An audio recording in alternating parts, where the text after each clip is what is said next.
Welcome future doctors, आपका बहुत welcome है टू इम्पॉर्टेंट कंसेप्ट्स, जहाँ पर हम लेने वाले हैं क्रिस्प एंड शॉर्ट एक एक दो concept from particular chapters. Bio का पहला चैप्टर द लिविंग वर्ल्ड से मैं आज चालू करने वाला हूँ।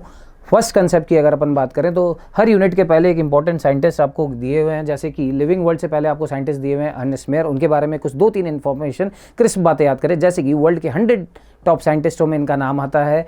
इसके अलावा बात करें, इनको बोला जाता है इनके कामों के लिए डार्विन ऑफ 20th सेंचुरी। जी हाँ, इतना इनका काम है। किन फील्ड्स में इन्होंने काम किया है बच्चों, वो आपको ट्रिक से लर्न कर लेनी है। Shorts SHOTEZ, systematics, history and philosophy of biology, ornithology, taxonomy, evolution and zoogeography, इन सब फील्ड्स में इन्होंने बहुत कंट्रीब्यूट किया है, जिसके लिए इनको कुछ अच्छे अवार्ड्स से नवाजा गया है, जिसको बोला जाता है बायोलॉजी में triple crown of biology. Triple crown of biology को भी ट्रिक से याद रखें। BCI is Balzan Crafoord and international prize for biology. Scientist के इंपॉर्टेंट साइंटिफिक कॉन्ट्रीब्यूशंस आपको याद रखने हैं। नेक्स्ट बढ़ते हैं, इस चैप्टर में कुछ एक और इंपॉर्टेंट कंसेप्ट हम निकाल पाए हैं। तो बच्चों को सबसे ज़्यादा जो कन्फ्यूजन होता है, टेक्सॉन क्या है, टेक्सोनॉमिक कैटेगरी क्या है, उसी की हम बात करने वाले हैं। Taxonomic category is nothing but rank बच्चों। It is a rank. It is also referred to as unit of classification. Unit of classification NCERT की डेफिनेशन है, इस तरह से इसको लिखती है। बट इसका मतलब क्या है, there are 1.7 to 1.8 million total different types of species which are present on earth. इसी को बायोडाइवर्सिटी कहा जाता है। उनको अकेले अकेले पढ़ना पॉसिबल नहीं है, तो इसलिए उनको ग्रुप्स और क्लासीफाई करना पड़ता है। क्लासिफिकेशन सिंगल स्टेप में नहीं हो सकता। क्लासिफिकेशन जब करते हैं तो it includes a hierarchy of steps, जिसमें कुछ रैंक्स या टेक्सोनॉमिक कैटेगरीज हमने डिफाइन करी हैं। 7 obligate categories are there. 7 obligate categories की बात करें तो किंगडम, फाइलम, प्लांट में डिवीजन कहा जाता है, class, order, family, genus, species.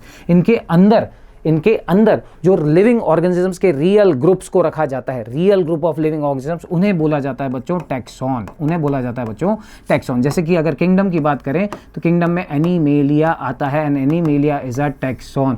वहीं अगर बात करें स्पीशी की तो ह्यूमन स्पीशी की डायरेक्टली बात कर लूँ। ह्यूमन स्पीशी का एक ग्रुप बनाया हुआ है हमने। स्पीशी का नाम है होमो सैपियंस।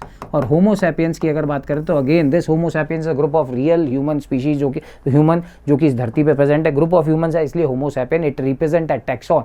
होमो सैपियन एक क्लास को बिलोंग करता है, एक कैटेगरी को बिलोंग करता है, दैट इज स्पीशीज। वहीं पे कि Animalia is also a taxon which belongs to a category या rank which is called kingdom. तो these are the categories where इसके अंदर जो रियल ऑर्गेनिजम्स के ग्रुप रखे जाते हैं उन्हीं को क्या बोलते हैं अपन, टैक्सॉन्स बोलते हैं। तो इसलिए दीज टैक्सोनॉमिक कैटेगरीज जो हैं, these are distinct biological entities, अलग अलग बायोलॉजिकल एंटिटीज है। These are not morphological aggregate. Real organisms के ये ग्रुप्स यहाँ पर होते हैं। NCERT की कुछ इंपॉर्टेंट लाइन्स। नेक्स्ट बढ़ते बच्चों, तो NCERT में टेबल दे रखी है। टेबल के अलावा भी आपको बहुत सारा एग्जाम्पल टेक्स्ट के अंदर, जब आपने को टैक्सोनॉमिक कैटेगरीज पढ़ा रखी है, वहाँ से एग्जाम्पल्स पूछे जाते हैं। जैसे कि रिसेंट ईयर्स 2-3 साल के अगर क्वेश्चंस हम लिख ले तो 2-3 साल के क्वेश्चंस में बाइनोमियल नॉमेनक्लेचर और उनके रूल से भी क्वेश्चंस बने। फॉर एग्जांपल, एक स्पीशी का नाम जब लिखा जाता है तो पहला वर्ड रिप्रेजेंट करता है generic name, second word is specific epithet. वहीं जो तीसरा पूछा है कि किसने दिया था, तो it was given by Carolus Linnaeus, who is also referred to as father of taxonomy. तो ये चीजें इंफॉर्मेशन आपको याद रखते यानी बाइनोमियल नॉमेनक्लेचर के रूल्स भी अच्छे से पढ़ के जाने हैं। नेक्स्ट बात करें बच्चों, तो एक आध क्वेश्चन, जैसे कि मैंने बोला टेबल से, एग्जाम्पल से बहुत क्वेश्चन आते हैं, बट वो कभी भी NCERT के बाहर नहीं जाते। तो NCERT को अपना बहुत स्ट्रांगली तैयार करना है। उसमें एक क्वेश्चन पूछा गया था, हाउस फ्लाई किस ग्रुप को बिलोंग करती है, तो house fly belongs to group Muscidae. Family क्या होती है, मस्कीडे। होमिनिडी भी हमने सुनी है, होमो सैपियंस की फैमिली है। तो दीज आर सर्टेन क्वेश्चन।